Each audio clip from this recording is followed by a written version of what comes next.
As a pilot, you train for emergencies, knowing that more often than not, everything will be fine. But things can go wrong, and there may come a day when an off-airport landing leaves you stranded, with only the gear you have in your airplane. In this video, we'll look at a few things you can do to prepare for this challenge and help maximize your chances of getting found quickly.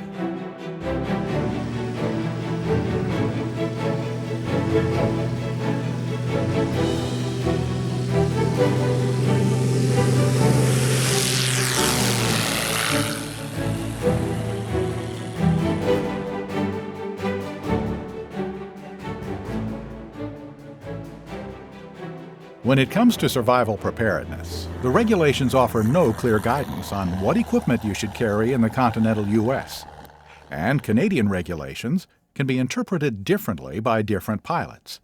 Regardless, the burden is on you to plan appropriately. And as in most things aviation-related, increasing your chances for post-crash survival begins during the flight planning stage. Simply stated, filing and activating a flight plan, both with federal agencies and friends and family, is the single best thing you can do to improve your prospects in the event of a forced landing. The consequences of not filing a flight plan and having, let's say, an engine out where you're forced to land someplace can be very high. We will not start a search until there has been a declared missing aircraft. And that's only going to happen when a family member or someone comes forth to say that so-and-so didn't make it back home for dinner and we knew that they were going to go out and fly an airplane. And then at that point it becomes detective work. So it could be upwards of 48 hours before we even launch the first airplane in the event of no flight plan. And it could even be longer than that in the event of someone flying out and not having somebody at the other end expecting them.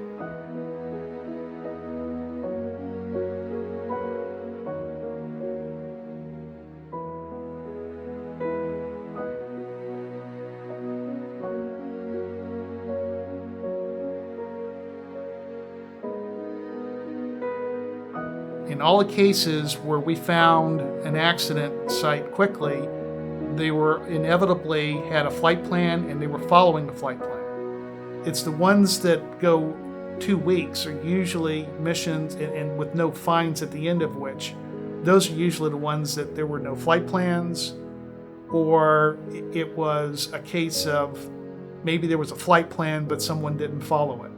Also, if available, receiving ATC flight following en route is a great way to keep another set of eyes on you.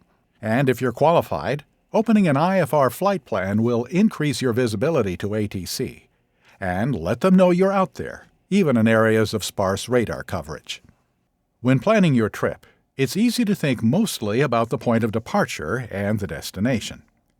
You look at the weather and airspace between the two, but how often do you consider the terrain along your route? Consider what it would be like to make an emergency landing at any point along that path. Are you prepared to spend several hours or even days in this spot? What weather conditions are expected for the next few days? Sometimes the answers to these questions may lead you to slightly alter your route of flight to more closely follow a known road or fly closer to populated areas. While this may potentially add to the overall trip, the benefit of help arriving sooner in an emergency could outweigh the extra time and cost. Another balance that must be struck comes when determining what equipment you should carry for survival situations. Every pilot or passenger would probably have a different idea for the best survival gear to have on board, but all would probably agree on the basics that are applicable regardless of where you fly. A survival kit, at the very minimum, should have space blankets, not only for the visibility aspect because they're very shiny, but for the warmth. And to provide some form of emergency shelter. Those are very easy to pack down into a flight kit. I keep 2 in my flight bag at all times, wherever I happen to be, and it doesn't take up a lot of space. How and when you'll use each item in your survival kit will vary, but other useful considerations include a PLB or other satellite-based communication device, a signaling device such as a battery-operated strobe light, whistle, and/or signal mirror, items needed to build a fire, waterproof matches, a lighter, fire-starting material, a flashlight, a knife or multi-tool, a length of parachute cord or other strong, light rope, snacks or store-bought energy bars, a means of storing and purifying water, a portable battery pack to recharge your phone, EFB, or other electronics. Be sure these items, as well as a first aid kit, are secured in a place that is easy to reach from the door. Items that have been thrown to the back of the aircraft may be inaccessible, depending on how hard you come down. Another idea is to keep your gear in a survival vest. A post-crash fire may force you to egress with only the clothes on your back. The choice of clothing for you and your passengers is extremely important. In addition to dressing for the weather at your point of departure or destination, you should also carry clothing for the terrain and weather you'll encounter en route. Sandals and shorts may be appropriate for your destination, but not so much if your route of flight takes you over high mountainous terrain, for example. You should be prepared to spend the night in that climate if you have to land there. This means carrying extra layers of wool or synthetic clothes that will still insulate you if they get wet. Often overlooked items are gloves. Cold hands make any manual task more difficult and are the first to succumb to frostbite. Opt for wool or synthetic gloves for most circumstances. And if you fly much over water, neoprene. We've actually had a pilot that died due to hypothermia because they did not dress appropriately for the terrain they were flying over, and were flying over high mountains, successfully had a forced landing, but searchers didn't find this individual for over 4 or 5 days, and they had survived with little injury the initial landing, only to die of exposure because they had no clothing suitable for the terrain that they happened to have wrecked at. And that's one thing I would brief passengers ahead of time, that pretend you have to stay overnight wherever it is that we're flying over.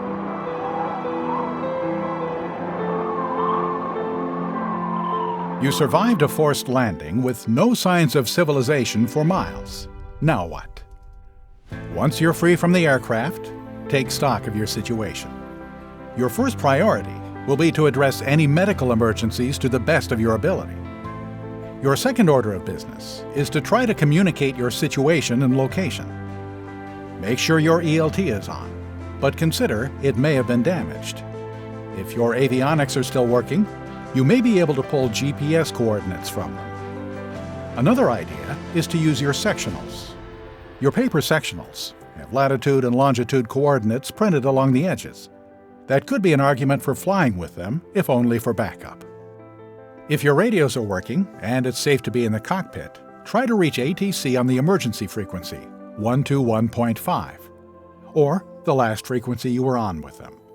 Keep in mind, however, that since radio signals rely mostly upon line-of-sight communication, there is a good chance that trees or other terrain features may block the signal, and handheld transceivers, while better than nothing, have limited range on the ground. GPS communication methods, such as a satellite phone, work better here. If you have a PLB, activate it. If you have a battery-operated strobe light, keep that near you. You'll want to turn that on quickly if you hear airplanes overhead or other signs of a search party. Lastly, try your cell phone, and don't be afraid to move around the airplane a short distance to find the best signal you can. Even if you can't get a signal out, cell towers will continually try to ping your phone, and this information can be very useful to search and rescue personnel. Keep your spare batteries close to you, such as in an interior shirt pocket. Batteries lying in the cold tend to die very quickly. Your body heat can significantly extend battery life. Most experts agree that if you are lost, don't leave the aircraft. It's much easier for search parties to spot the large surface area and contrast of a downed airplane than it is an individual. It's a very bad idea to wander away from that accident site unless you can see the road or civilization or something that's very close by. Then it's definitely a bad idea, because more times than not, we will find the accident site first. And trying to spot a person from the air is almost impossible. That's why it's important to be visible, and to be visible means staying with a accident site, with an airplane. That said, if you see a clearing in an area near the airplane in which you can lay out emergency signals, such as your space blanket, or build a fire, by all means do so. They need to make that aircraft more visible for searchers in the air, if at all possible, with space blankets, with anything at hand that can contrast themselves from the natural environment. Keep in mind that the international sign of distress is items grouped in threes in a triangular pattern: 3 fires, 3 piles of rocks, etc. Lastly, the importance of a positive attitude and the will to live cannot be overstated. All of the survival equipment and technology available will do you no good if you've given up hope and are paralyzed by despair. But also realize that in the best of circumstances, it will take time for the rescue operation to even begin searching for you. Even with a flight plan opened, it may be several hours before search and rescue operations locate the site. Add to that the time it will take to scramble EMS resources, and the severity of the terrain and weather involved, especially if that weather is what forced you down. The reality of the situation is that you could spend a very long time waiting to be rescued. Your goal is to be as comfortable as possible during that time. There is no such thing as a routine flight. Most of the pilots who found themselves in a survival situation probably never thought a forced off-airport landing would happen to them. But it did. The more you research and prepare, the more ready you will be if it happens to you. Every survival situation is different, and we can't possibly cover them all here. But there are some steps you can take that will improve your chances. Always file and open a flight plan, and obtain ATC flight following. Pay closer attention to your route of travel, and consider the terrain you're flying over, not just the airspace you're flying through. Carry a survival kit with extra clothing, a space blanket, signaling devices, and a GPS-enabled communication location device at a minimum. Always be learning. Enroll in a first aid course, or take a survival course to practice skills you hope never to need. For more information, a list of survival resources, including the Survive Beyond the Forced Landing downloadable PDF, can be found on the AOPA Air Safety Institute website at www.airsafetyinstitute.org/spotlight/survival.